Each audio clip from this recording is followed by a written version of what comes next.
space. No, you can. What are your feelings, Bill, about AI? Oh, good question. Are you optimistic about how it will change our lives? It's all artificial.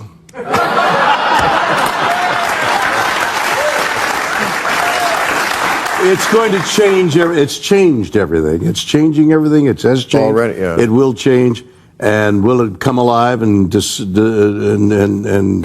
us? Hopefully.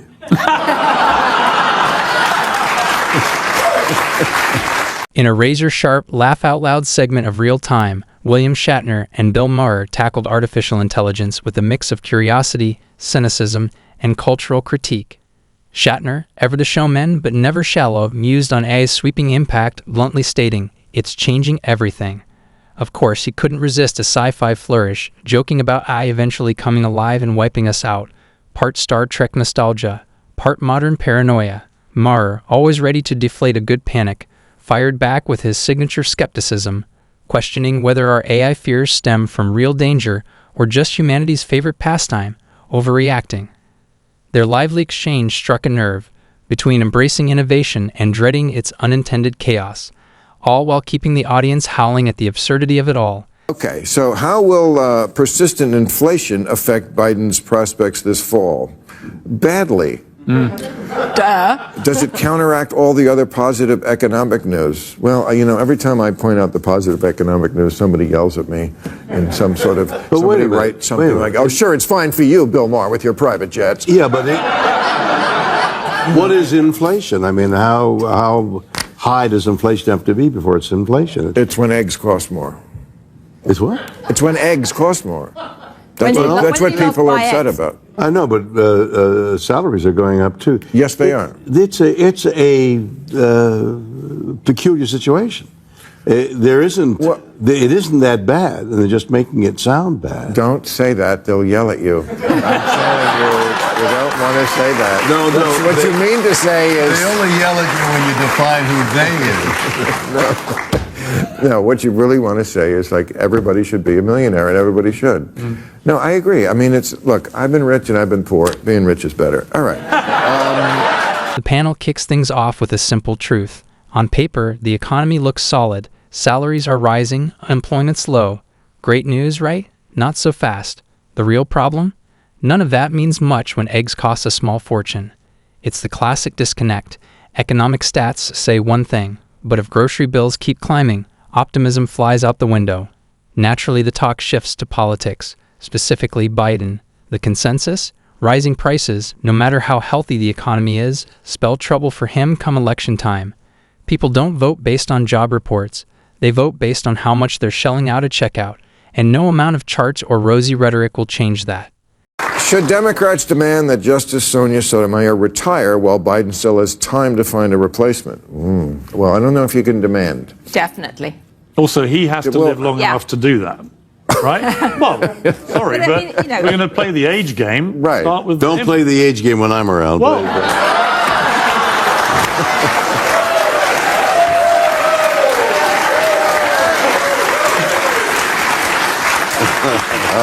I hear you, Captain. I hear you. We got to go on the road together. I'm telling you. A lot of leaders recently who haven't left in time, whether it's RBG, whether it's a Queen, and they've basically created problems that were terrible later on.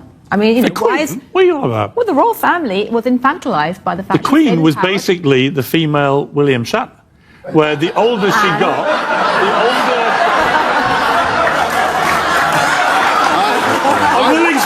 I will explain. The older she got, the more popular she became, and the wiser she grew. And so, question, if she had actually... And the better she looked in a dress. Down earlier, do you not think that Prince Charles and the rest of the royal family would have had to grow up quicker? No, I think Charles is doing a great job. He just, unfortunately, he's been stricken with a serious illness. But actually, no, I don't. I actually believe in experience. What do you mean, doing a great job? What does he do? What's the job? But you said he's doing a great job. What? I don't know. You think your leaders are any better? No. What? Well, first of all, they're not your leaders. You said what? I want to know what constitutes doing a great job. I actually when that's your job. I think the biggest mistake your country ever made was getting rid of the monarchy, because if you kept it, you could have had King Piers by now.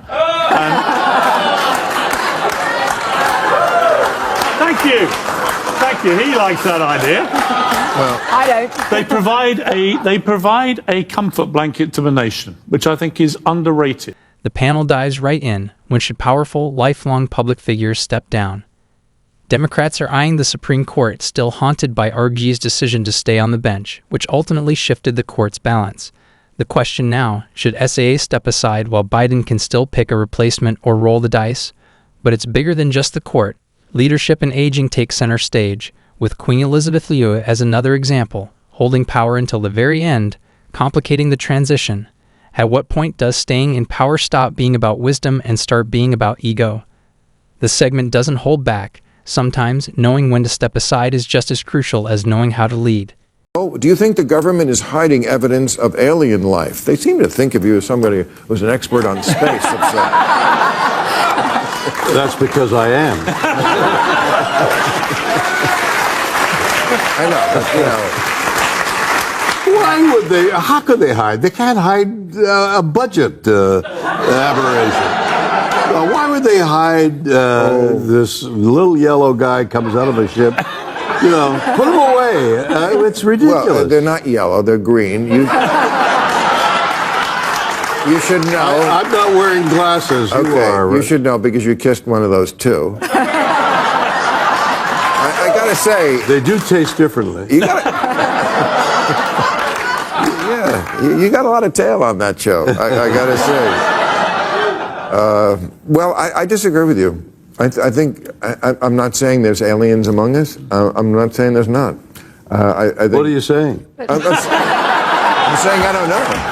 And you don't either. I do know. You don't know. Well, it's impossible. They can't hide the... There's nothing unscientific about it. Don't you think an alien invasion would be the only thing that could actually unite Democrats and Republicans? They can come together and fight. In fact, I did a whole piece about that. It's in the book. I did.